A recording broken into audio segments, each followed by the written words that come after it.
అమరులు సిద్ధులు సంయమీశ్వరులు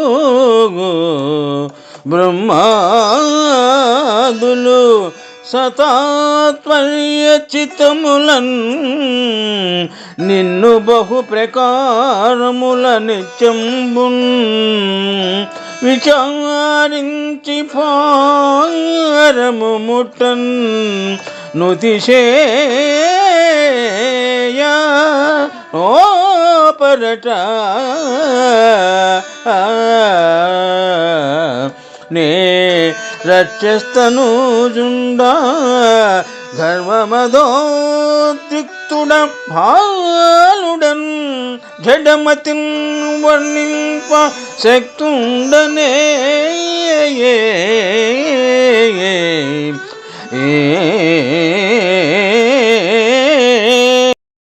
పోతన మహాభాగవతము ప్రహ్లాద చరిత్రము నుండి ఈ పద్యము గ్రహింపబడినది. ప్రహ్లాదుడు నరసింహదేవుని స్తుతించుట.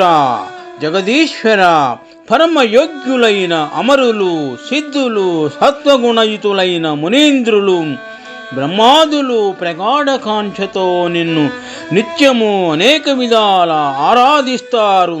నీ గుణాలు గానము చేస్తారు. కానీ సంపూర్ణంగా నిన్ను తెలుసుకొని సమగ్రంగా నీ గుణాలను విశిష్టమైన వాక్ ప్రవాహముతో అభివర్ణించలేరట. ఇక నేను ఎంత? అందులోనూ నేను అసురుని ఆత్మజుణ్ణి, గర్విష్ఠిని, బాలుణ్ణి, మూర్ఖుణ్ణి. నిన్ను కీర్తించడము నాకు సాధ్యమవుతుందా ప్రభు అని ప్రహ్లాదుడు స్తుతించినారు. శుభం.